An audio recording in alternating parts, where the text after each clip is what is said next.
Boa tarde a todos, boa tarde a todas. Obrigado pela presença. Obrigado pela presença. Agradeço os patrocinadores da programação anual de seminários da Fundação Fernando Henrique Cardoso, cujas logomarcas estão expostas à minha frente e às minhas costas. Carlos, é gusto e honor sempre tenerlo acá.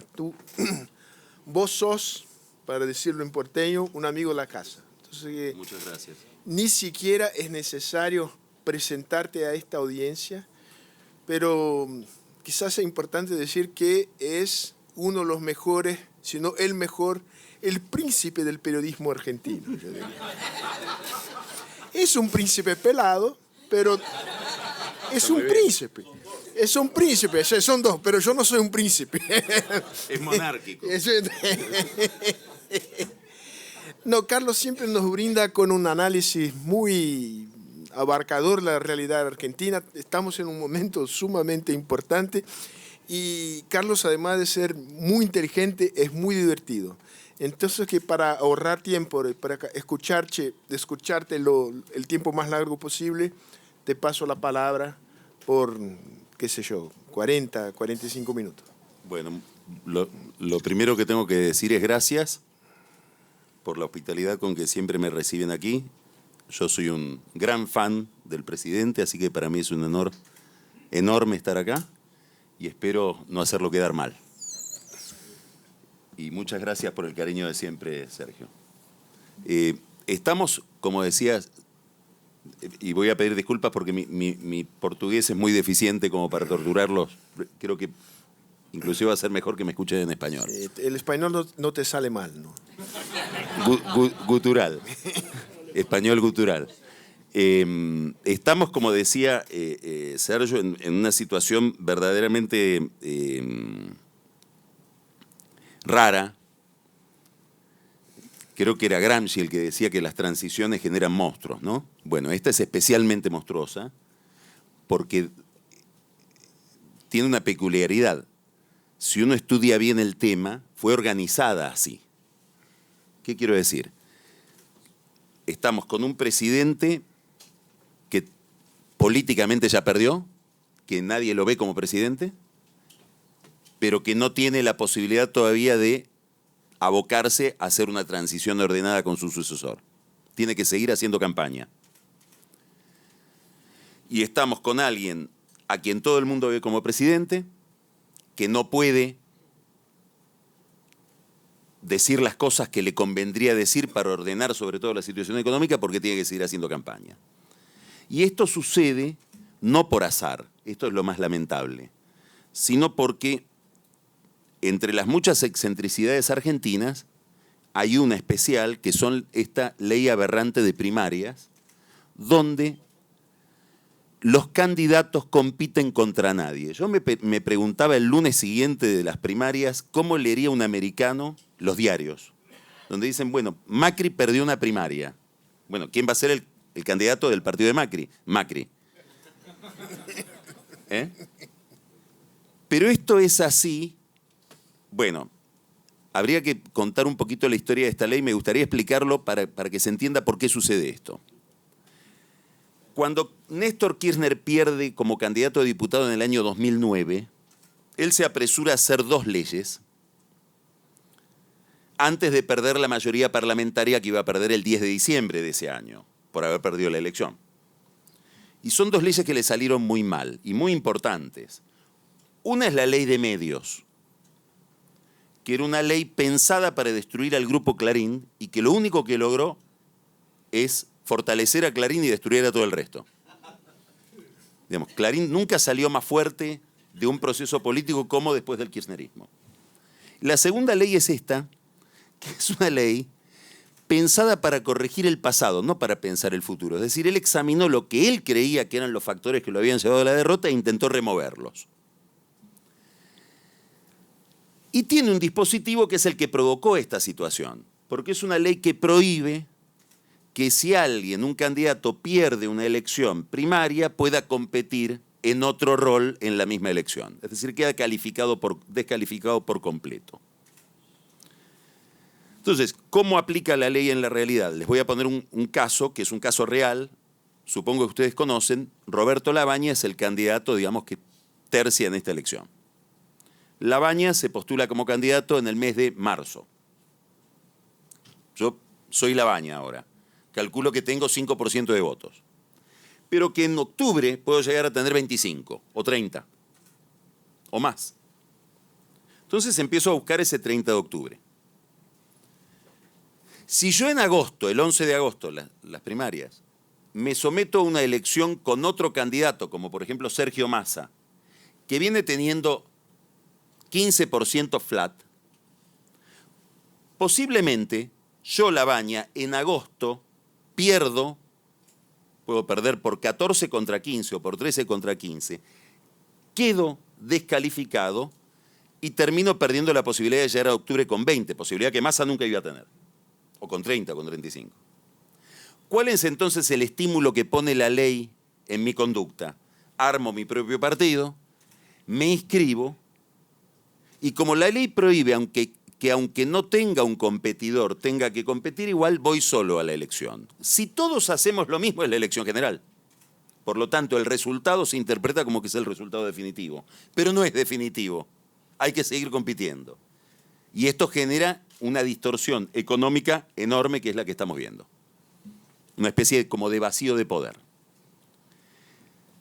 Esta circunstancia tan rara le produce un problema a Macri muy importante. A mí me gustaría ordenar lo que les voy a decir en 4 temas.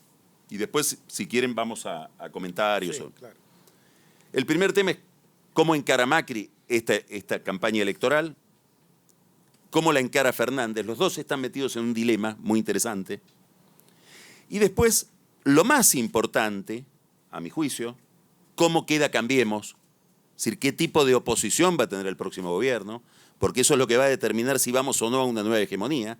Me importa mucho más saber eso que saber las ideas de Fernández, las relaciones de Fernández con Cristina, digamos, es absolutamente intrascendente. Voy a citar al presidente en algo que dijo respecto de Brasil en un momento en que parecía eterna la posibilidad de reelección del PT, cuando dijo, vamos a un subperonismo. Bueno, el problema de la Argentina es siempre desde el siglo XIX, la amenaza de la hegemonía. Y después hay que ver cómo queda el nuevo oficialismo, que suponemos va a ser el oficialismo de Fernández, y cómo son las relaciones internas y qué tiene en la cabeza. ¿Cuál es el problema de Macri?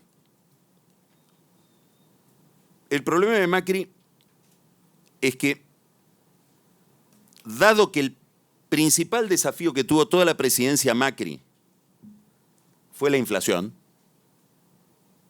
lo que no pudo resolver Macri, lo que lo terminó demorando fue la inflación, su personalidad política, su consistencia como líder, su capacidad como candidato está en una correlación directa con el salario real. Sube el salario real, sube Macri, cae el salario real, cae Macri. Esto fue así hasta el 25 de abril del año pasado, que es cuando comenzó la corrida en mercados emergentes y reapareció en la Argentina un problema de volatilidad cambiaria. A partir de ese momento, la correlación ya no era en términos genéricos con el salario real, sino más específicamente con el componente que más determina la inflación en la Argentina, que es el valor del dólar. Entonces, a partir de ese momento, Macri quedó pesificado. Cae el peso, cae Macri, se estabiliza el peso, se estabiliza Macri y eventualmente se recupera.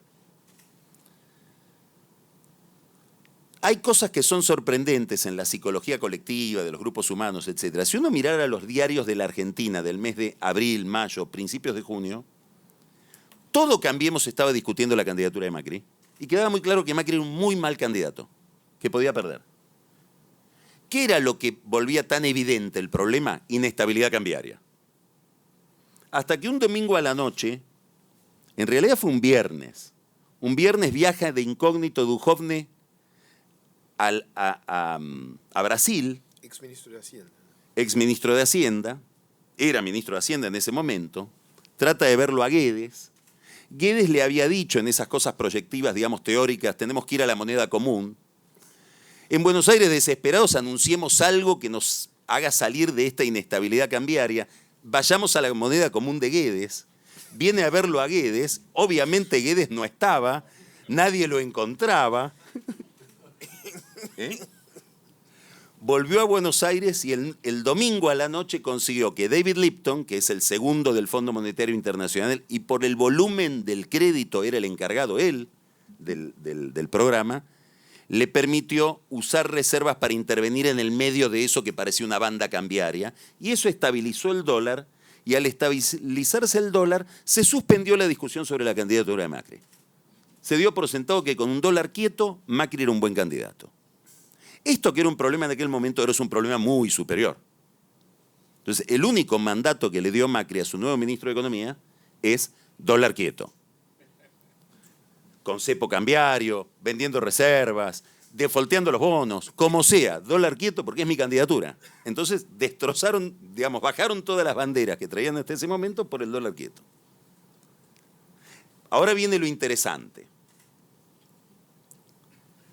Cuando tiene la primera conversación con Fernández, estoy describiendo cuál es el dilema central de Macri, este es mi tema en este momento, ¿no? Cuando tiene la primera conversación con Fernández, le dice, yo necesito que vos des algún tipo de señal de lo que pensás hacer para que el mercado se serene. ¿Te conviene? ¿Me conviene a mí? ¿Te conviene a vos? Por supuesto, dice. Pero el primero que tiene que dar una señal sos vos, le dice Fernández. Porque si vos cada vez que hablas de mí decís que viene Venezuela, la gente lo que hace es ir a comprar dólares. Entonces, claro, piensa Macri. Ahora, y acá está el drama de Macri, si no digo que sos Venezuela, ¿tengo otro argumento para pedir el voto o tengo que renunciar a mi campaña? Y tuvo que renunciar a su campaña. Digamos, en la medida, este es un problema que el gobierno argentino trae desde el año pasado. En la medida en que su único argumento era la polarización con Cristina y la posibilidad de que regrese el populismo, bueno, eso funcionaba muy bien mientras no había volatilidad cambiaria. A partir del 25 de abril del año pasado empezó a minar sus propias bases políticas, el argumento con el cual trataba de construir consenso. Del otro lado está Fernández, que se da cuenta de que él también depende del dólar. ¿Por qué? Porque él está viendo que las reservas que se empieza a gastar Macri para sostener el tipo de cambio ya son de él. Y que es su gobernabilidad la que empieza a agotarse antes de tiempo. Entonces él tampoco quiere eso. Esta circunstancia lo pone en una situación discursiva compleja, porque él también tiene un solo argumento para pedir el voto. ¿Que cuál es? Esta política económica debe ser abandonada ya por completo. Ahora, si él dice que no hay ninguna continuidad, que todo es ruptura, empieza a generar un nivel de inestabilidad que lo va a esperar a él al final del camino, con niveles de inflación, pobreza, problemas de financiamiento, todo lo que estamos viendo que está pasando. Porque la escena con la que se va a encontrar el próximo gobierno va a ser mucho más compleja que la de las primarias. Entonces él también tiene que abandonar su argumento de campaña y tratar de que... Yo tuve una conversación con un economista de Fernández muy interesante porque el gobierno, bueno, asustado por la situación electoral, etcétera, empieza a lanzar medidas, sobre todo para favorecer el consumo, bajar impuestos. Y claro, desde la oposición decían, nada de eso sirve porque todo es tan dramático que todo es poco. Entonces hablo con este economista, que está muy seguramente va a formar parte del equipo de Fernández, le digo, ¿y estas medidas? No, a nosotros no nos gustan estas medidas. No, ya vi que para ustedes es insuficiente. No, me dice, no nos gustan porque los apartan del acuerdo con el fondo. Y nosotros necesitamos que estén en el acuerdo con el fondo y que sean ortodoxos y que les dé la plata a los del fondo, porque si no nos quedamos nosotros sin financiamiento. Entonces es una campaña no solamente rara por el monto de poder de cada uno, sino porque generó un enorme malentendido discursivo respecto de qué estamos hablando. Ahora, Macri tiene un problema, ya no es un problema de Macri, es un problema de la coalición de Macri, de Juntos por el Cambio, y es un problema, en juicio, de la Argentina, que es que no sabemos qué consistencia va a conservar esa coalición. Hay que recordar que es una coalición que se hizo de apuro en enero, febrero del 2015, cuando las elecciones ya eran en 2015, con componentes muy extraños, porque es un partido, digamos, Cambiemos es un líder personal, a la Berlusconi o a la Piñera, ni siquiera a la Trump, ahí hay todavía más partido. Es decir, Macri es un líder seguido por un cardumen de gente a la que le gusta Macri, que debe combinar con un partido del manual de Duverger, digamos, un partido de los años 30, horizontal, ritual, donde gobierna la Convención Nacional, que hay que reunirla una vez al año para ver que son los radicales, que perdieron su último líder con Alfonsín. Y una agitadora, que es Carrió, unipersonal. Eso se sostiene solamente si hay una perspectiva de poder, si no es insostenible. Y la primera señal que van a tener ellos de si tienen una perspectiva de poder o no es el volumen de votos que saquen. No es lo mismo que Cambiemos saque 35% de los votos a que saque 45%. No es lo mismo pertenecer a un partido que con que se equivoque un poquito el rival vuelve al poder a un partido que ve un desierto infinito. Primer dato importante de la elección que viene, probablemente uno de los más importantes, ¿cuánto saca Cambiemos? Hoy hay una enorme dispersión. El sistema electoral, sobre todo en la Argentina en general, pero sobre todo en la provincia de Buenos Aires, es extraordinariamente primitivo, no se parece para nada al sistema brasileño. Es una boleta, ¿no? Así, más larga que esto, así, con las secciones de cada rubro: presidente y vice, legisladores nacionales, gobernador de la provincia, legisladores provinciales, prefeito, vereadores, consejeros escolares. Es así. Uno entra a un cuarto, que se le llama cuarto oscuro, y encuentra mesas con esas boletas y tiene que elegir cuál es la de uno. Y además medio inhibido porque el otro está esperando afuera y me pueden anular el voto. Esto es una tortura. Existiendo las computadoras, ¿no? Uno que habla inglés.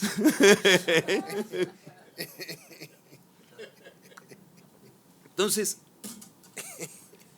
hoy hay tutorials en YouTube donde los intendentes de Macri, los prefeitos de Macri, explican cómo cortar boleta y ponerse ellos en la boleta de Cristina. Reparten tijeras para salvarse ellos. Entregando, no a Macri, que lo entregan, no a Vidal, que también la entregan, entregando a los legisladores. Es decir, con una irresponsabilidad política absoluta de cuánta fuerza va a tener esa oposición en el Congreso. Esto es muy importante por muchas cosas, que no necesito aclararles a ustedes, pero solo un detalle. De la capacidad que tenga la oposición en el Congreso depende el equilibrio que haya en el Consejo de la Magistratura, que es el que controla a los jueces. Quiere decir que de la composición del Congreso va a terminar dependiendo el nivel de consistencia o no que tenga el saneamiento moral que se supone debe haber en la Argentina a nivel judicial. Hoy los jueces lo que están haciendo es ya cerrando rápido las causas de los Kirchner y abriendo rápido las causas de Macri. Hoy pasó, hoy hay un caso en la prensa.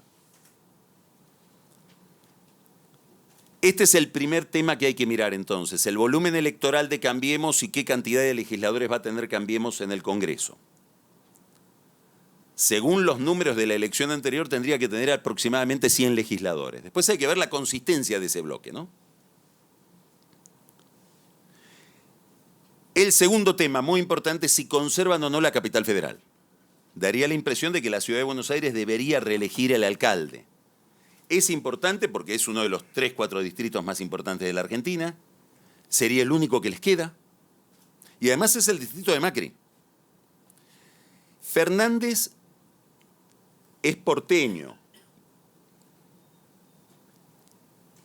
Le interesa ganar eso, aunque no pueda. Voy a hacer una nota al pie de página para entender un poquito cómo es Fernández. Es muy importante que sea un peronista porteño para entender cómo funciona. Porque voy a poner ejemplos que parecen que no tienen nada que ver. Lo mismo le pasa a Clinton, lo mismo le pasa a Romney. No sé si Haddad acá es lo mismo. Son líderes de un partido en un distrito donde la sociología es del otro partido. Entonces tienen que tener una habilidad muy especial para poder decodificar la cabeza del otro y tocar una melodía que no es la propia. Bueno, Fernández es eso. Por eso puede desplegar todo un discurso institucionalista, constitucionalista, de moderación económica, etcétera, que tal vez a un peronista del conurbano bonaerense le resulta imposible, porque primero no lo entiende. Sí. Y no le gusta. Y además no le conviene. Además no le conviene. Entonces, Fernández va a querer ganar la capital. Yo creo que se reelige Larreta. Esto es crucial, entre otras cosas, porque el único pacto que queda en pie entre el partido de Macri, el PRO, y el radicalismo es en la capital federal. O sea que si en una hipótesis bastante improbable Larreta no alcanzara el balotaje o no alcanzara a ganar en primera vuelta y no ganara, ahí sí tenemos la garantía de que entre el PRO y el radicalismo no hay nada más que hablar y se rompe esa coalición. Fernández. Fernández es el producto de una decisión de Cristina Kirchner misteriosa, porque ella explica poco lo que hace. Yo creo que es la combinación de varios factores. Es la idea de una persona que puede estar muy desgastada emocionalmente, personalmente, para competir y para seguir en una batalla que, como en todo país polarizado, es muy dura, es muy cruel, es muy despiadada. En segundo lugar, muy probablemente ella piensa que lo que viene es un tiempo muy difícil de operar con las ideas de ella y que la obligaría a renunciar a cosas que ella considera que han sido conquistas biográficas de ella en su experiencia de gobierno anterior. Es decir, que tendría que ir a desfigurarse en acuerdos con el fondo, negociaciones con los bancos, ajustes, y todas las reformas que vienen de los acuerdos con el fondo, ¿no? Porque ahora va a ser, si hay un acuerdo, muy exigente para la Argentina, sobre todo en lo previsional. Entonces, delega en Fernández, no porque la criticaba, no a pesar de que la criticaba, no a pesar de que era diferente, porque era diferente, porque la criticaba. Y Fernández termina siendo candidato con un solo apoyo, el 10% de los activos de Fernández, el 100% de los activos de Fernández, la totalidad de los activos de Fernández era el dedo de Cristina. Entonces él está en una tendencia ahora, en un movimiento de socializar esto, diversificarlo y buscar un acuerdo con los gobernadores peronistas. Acá hay algo interesante de ver.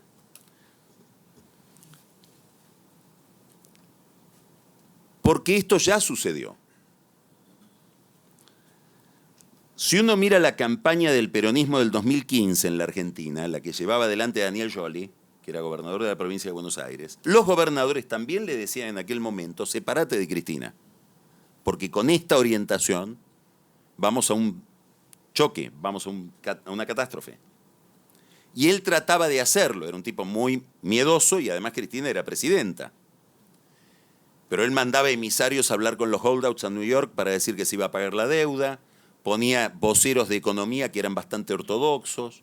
Quiere decir que hay un movimiento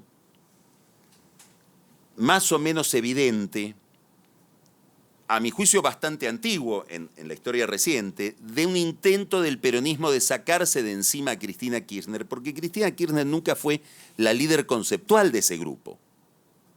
Los manejó porque heredó del esposo la estructura de poder. En el peronismo el jefe es indiscutido, sobre todo si tiene el Estado, y además maneja algo indispensable para cualquier proyecto peronista, que es el voto de los pobres en el conurbano bonaerense, que es el lugar para el que fue inventado el peronismo. Pero cuando un peronista ve lo que dice ella, lo que hace, lo que quiere hacer, no lo entiende claramente. Y las dos operaciones más importantes que ella llevó adelante en su gobierno, las más audaces, que fue el gran enfrentamiento con los medios, por todas estas regulaciones de las que hablábamos hoy, y la estatización de la petrolera YPF, esas dos las lleva adelante con gente que viene del Partido Comunista. No son peronistas. Yo creo que Fernández hoy está en la reedición de este movimiento. que se ofrece al resto del peronismo, a los gobernadores, a los sindicatos tradicionales, digamos, vamos a ponerlo en términos muy rudimentarios, a la derecha peronista como aquel que les puede ofrecer un esquema de poder compartido, que no termine con, pero sí que licúe el peso de Cristina en esa ecuación. Entonces Cristina, que empezó siendo el 100% de su ecuación, terminará siendo en su cabeza el 20%. Para esto él lleva adelante un discurso moderado, un discurso más ligado hacia el mercado. Creo que hay un pacto entre ellos dos, que es, él le promete a ella tácitamente resolverle todos los problemas personales que ha tenido, algunos problemas judiciales, el problema con los medios, el problema de aislamiento internacional. Ahora, para hacer eso, Cristina, me tenés que dejar adoptar otra orientación distinta de la tuya, pero va también en beneficio tuyo. Y lleva adelante un discurso económico, sobre todo, que en esencia es el discurso del primer Macri, el que después Macri no pudo hacer triunfar, que es lo que se llama en la Argentina gradualismo. ¿Qué es? Si tuviéramos que definirlo en una palabra, reconozco todos los desequilibrios, es verdad lo que dice el fondo, lo que dicen los bancos, lo que dice la ortodoxia, respecto de los desequilibrios que tiene la economía argentina, un enorme déficit fiscal, un enorme gasto público, un desequilibrio muy grande en relación con la deuda, pero para reponer los equilibrios anteriores no lo vamos a hacer por vía de ajustes nominales, sino por vía de ajustes reales. Es decir, si ustedes quieren que yo reponga esos desequilibrios, déjenme crecer. Por eso el primer argumento de Fernández es renegociemos la deuda. Vamos a ir a una... Él se plantea dos instrumentos. Una política de ingresos, es decir, un acuerdo económico y social que le permita moderar la carrera que hay hoy en la Argentina de precios y salarios y liberar a las cuentas públicas del enorme peso de la deuda con una renegociación que él empezó pensando como la uruguaya, que era sin quitas. En el 2005 Uruguay renegocia toda su deuda sin quitas, solo con una reprogramación de vencimientos, sin quitas sobre el capital, sin quitas sobre los intereses y con una peculiaridad, con un aporte inicial del Fondo Monetario para entusiasmar a los tenedores de bonos a que vayan al canje. Eso ya podría haber funcionado hace 4 meses en la Argentina. Hoy ya es tarde. Esto me parece central para evaluar a Fernández y lo que le puede pasar a Fernández una vez que asume. La moderación o radicalización de un discurso no depende del discurso, depende del contexto. Según cuáles son mis necesidades de financiamiento, puedo estar a la derecha o a la izquierda. El discurso de Fernández de hace 6 meses era un discurso moderado, racional, gradualista.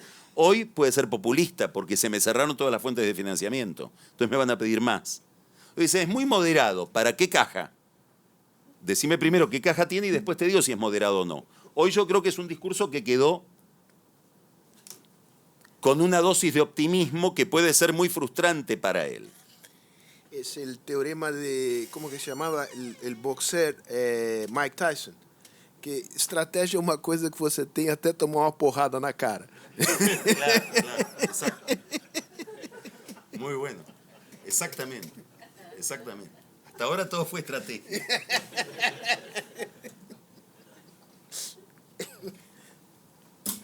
Con un agravante, y ese agravante es que él, dada esta transición tan endiablada, no va a tener la chance que han tenido todos los presidentes de ganar y decir, bueno, ahora, entre el triunfo y la asunción, armo mi gabinete, estudio las medidas. No, lo que está esperando el mercado es, el 27 es la elección, el 28 de octubre a la mañana queremos saber tus ideas, tu programa y tu ministro. Y los fondos quieren venir a ver a esa gente al día siguiente, para empezar a ver cómo reprogramamos lo más rápido posible. Él cuenta con una ventaja, que la ilusión óptica, el espejismo de los fondos de inversión con la Argentina fue tan grande que invirtieron muchísimo. Macri generó una expectativa y se llevó un nivel de plata que nunca se vio. Es raro encontrar en Wall Street un mercado emergente que haya despertado el interés que despertó Macri. Con lo cual perdieron fortunas incalculables. Entonces, me decía un amigo que trabaja en Morgan en New York, que el otro día estuvo en Buenos Aires, ocupa un lugar muy elevado allá, me dice, con que nos dejen una cajita de bombones en la mesa de luz, estamos contentos. Es decir, si hay quita, habrá quita. Déjame algo para que mi contabilidad pueda tomar que del 50% que perdí, recuperé el 20%.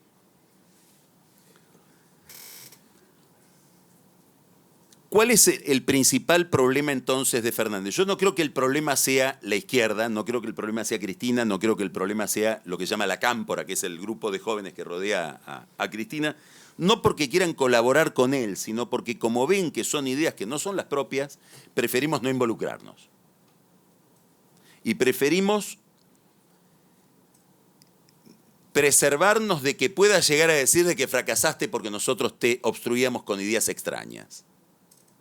Si vos decís que hay otra forma de manejar este auto, manejalo. Y lo van a estar mirando con ese morbo que uno mira al equilibrista en el circo. El espectáculo es lindo porque se puede caer. Entonces lo van a estar mirando con ese temperamento mientras él lleva adelante su política. Creo que el problema es otro. El problema es que él va a encontrar un nivel de financiamiento muy mezquino, se encuentra con un frente externo verdaderamente complicado, niveles de riesgo país que superan los 2.000 puntos, el gobierno el otro día yo hablaba con otro amigo mío que está al frente de una petrolera, pero que trabajó toda la vida en finanzas, y le decía al CFO de la petrolera, bueno, esto lo hemos visto tantas veces en la Argentina, y el otro le dijo, no, siempre vemos algo distinto. ¿Cómo dice? ¿Qué hubo distinto? Es la primera vez que un gobierno defoltea su propia deuda. ¿Eh? Entonces, lo que quiero decir es que el trauma que hay en el mercado financiero internacional es fenomenal. Y se encuentra con otro drama, que es una discusión extraordinaria dentro del fondo. En el Fondo Monetario Internacional no fue tan sencillo, esto también ligado a la expectativa política que despertó Macri, no fue tan sencillo prestarle a la Argentina primero 45.000 millones de dólares, suspender ese programa, armar otro programa, prestarle de 45 a 57 y después decir, bueno, y se los vamos a adelantar porque no llegan con los plazos, porque tienen que adelantar los vencimientos. Digamos, un tratamiento que hoy ha desatado una polémica muy grande ahí adentro. Ahí hay una oficina muy importante en el fondo que es desconocida, que se llama SPR, que es Strategy Policy Review. Son los auditores del fondo, como en un banco, los que velan por el patrimonio del banco. Esos tipos le están preguntando a los de hemisferio occidental ¿a dónde fue la plata? ¿Cómo fue esto? Todo el resto del fondo contra la sección ligada a la Argentina. Quiere decir que cuando Fernández vaya a hablar con ese fondo, no va a ser el fondo de Macri. Esto por ir a lo técnico del fondo. Esto se inscribe en un cuadro político más amplio. Empiezo con una anécdota. Hoy es jueves, exactamente el jueves pasado. David Malpass, que es el presidente del Banco Mundial, preside un town hall meeting en el Banco Mundial con todos los empleados o directivos del Banco del Mundo. Y alguien le pregunta qué actitud va a tomar el Banco Mundial con un país de ingresos medios pero alta volatilidad como la Argentina. Y a este hombre, como se dice en Buenos Aires, un poco el argot porteño, se le salió la cadena. Como la bicicleta, ¿vieron? ¿Eh? Estoy frustrado con la Argentina, hicieron todo mal, no sabemos qué pasó. Pusieron controles de capitales que siempre... Estamos hablando de un ortodoxo. Controles de capitales, controles de cambios, la inflación. No queremos saber más nada con la Argentina. Si prestamos, vamos a prestar para préstamos subnacionales, es decir, provincias y municipios, y solamente para cuestiones que tengan que ver directamente con la pobreza. Y a la oficina de Buenos Aires, que me está escuchando, le deseo buena suerte. Así terminó. ¿Por qué me importa la anécdota? Porque Malpas es el señor con el que iba a negociar Duhovne cuando fue a pedir el cheque. Yo creo que le conté en su momento la anécdota. Él lo va a ver a Malpas.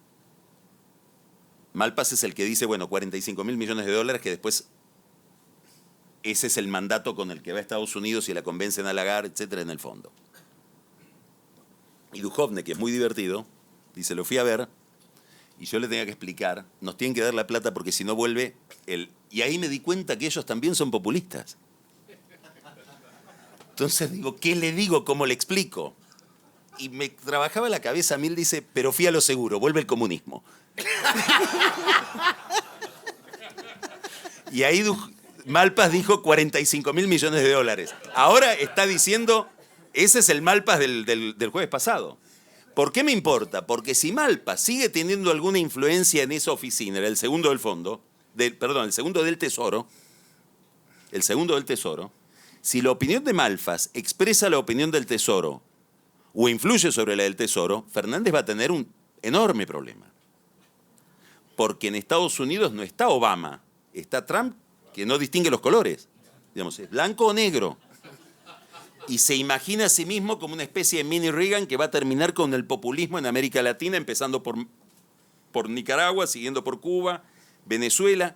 Entonces, acá vuelvo a la idea de qué es moderado y qué es radical en un discurso. Está muy bien decir, sí, Venezuela, por la vía de la negociación, no podemos reconocer a un presidente que no tiene territorialidad. Leímos el informe de Bachelet y Maduro tiene un profundo sesgo autoritario. Todo eso está perfecto, si no tenés que ir a pedirle plata a Trump. Porque si tenés que pedirle plata a Trump, vas a tener que decir que el presidente es Guaidó. Ahora, ¿cómo decís que el presidente es Guaidó si Florencia está internada en Cuba? ¿No? ¿Le quitan el respirador? Florencia es la hija de... Florencia es la hija de Cristina Kirchner, que está internada en el lugar donde se maneja la consola de Venezuela. Agravado esto por un problema, que es que, a diferencia de otras crisis, el gobierno que viene en la Argentina no va a tener en Brasil un gobierno amigable. Y acá se produce un gran malentendido, un gran enredo. Fernández sabe que tiene que responder a un mandato, a una demanda institucionalista. No es tonto. Y como decíamos hoy, es un peronista porteño, donde ese es el clima del lugar donde él se mueve. Y es profesor de Derecho en la Universidad de Buenos Aires. Pero claro, a él lo puso alguien que tiene severos problemas penales. Y alguna respuesta le va a tener que dar. Entonces, en esas circunstancias es muy cómodo tercerizar la defensa en Lula. Porque el Lula en la Argentina, en todo caso, es un presidente que habrá sido más o menos bueno o malo, tiene una historia de Hollywood en su vida personal, y las aberraciones morales que se le reprochan a Lula no generan la emocionalidad que generan en Brasil. Entonces, decir que Lula es inocente en Buenos Aires pasa gratis. Lo difícil es decir que Cristina es inocente. Ahora, claro, el que lo dice no sabe que al decir eso está probablemente corroyendo la principal base de la configuración de poder del presidente de Brasil. Entonces está tocando el dedo en la llaga de Bolsonaro. No está diciendo algo que para Bolsonaro es marginal. ¿Y la respuesta cuál es? Que el canciller de Brasil oficialmente dice que el que viene, que es Fernández, es una mamushka, que uno lo abre y están adentro Cristina, Chávez y Lula. No falta nadie. No falta nadie. Entonces, yo vi que estuvo es la cuarta vez que Araújo va a Washington y pasó la semana pasada allá. No me cabe duda de que alguien le debe preguntar, che, ¿y este Fernández? Y la versión es esta. Y a Trump le debe estar llegando esta versión de Fernández, que para él además debe ser la que quiere escuchar. No sé si tiene mucho tiempo para entender matices. Con lo cual ahora hago todo el recorrido de vuelta. al Tesoro y al fondo y al préstamo, y en qué situación se va a encontrar el gobierno que viene. Entonces, ¿cuál es, en síntesis, el riesgo que yo veo en Fernández? Que vaya con una idea de que él está haciendo ortodoxia cuando está haciendo heterodoxia, que con esto alcanza, dice algo muy peligroso, dice vamos a salir de todo este problema. Este problema se caracteriza centralmente por una inflación del 50% por vía del consumo. ¿Estás seguro? Y que esas ideas confrontadas con la realidad fracasen. Y termino con esto. ¿Por qué esto es tan riesgoso? Es más riesgoso que antes. Porque estamos como en Brasil, en una sociedad polarizada. Y en las sociedades, ¿qué quiero decir una sociedad polarizada? No es solo una sociedad polarizada, es polarizada por el repudio. El motor de la política es el repudio. Como en tantos lugares de Occidente hoy. Digamos, me convocan a votar para impedir que venga otro. ¿Cuál es el problema de esta lógica? Que el mandato se agota en el momento en que el otro impidió que venga, y que el otro no llegó. Yo contraté a San Jorge para que mate al dragón. Una vez que mató al dragón, San Jorge me quiere cambiar las cortinas de mi casa. No, para eso no hablamos. Era matar al dragón. Quiere hacer otras cosas. ¿Eh? Quiere hacer otras cosas. San Jorge se pone a hacer otras cosas que yo no le pedí. Esto le está pasando, yo estoy mirando las encuestas de Bolsonaro, se está derrumbando. Y por eso no te pedí todo esto, era que no llegue Haddad, que no vuelva Lula. Bueno, Fernández lo único que promete es que viene la felicidad con él. Se termina la recesión y se termina la inflación. Si durante un año va a estar ensayando y ese ensayo no es exitoso, y ya nos pasó una vez con Menem, que llegó con la misma lógica y tardó 1 año y medio en encontrar la velocidad de crucero. La convertibilidad es del 1 de abril del 91 y Menem llegó el 8 de julio del 89. Entre el 8 de julio del 89 y el 1 de abril del 91 tuvo 2 hiperinflaciones que uno después se las imputa a Alfonsín. En la periodización que realiza la memoria cambia las fechas. Memoria, no historia. Y lo mismo sucede con el plan Bonex, que fue un plan de incautación de los depósitos de la gente. Eso fue de la Navidad del 90. Todavía no había llegado Cavallo. Si esto se vuelve a repetir, vamos a estar en un enorme problema, sobre todo porque, a diferencia de Menem, que venía de ganar una interna y tenía poder propio, este hombre tiene un poder delegado en gente que no piensa como él. Bueno, me extendí bastante más de lo que habíamos contado, así que les pido disculpas.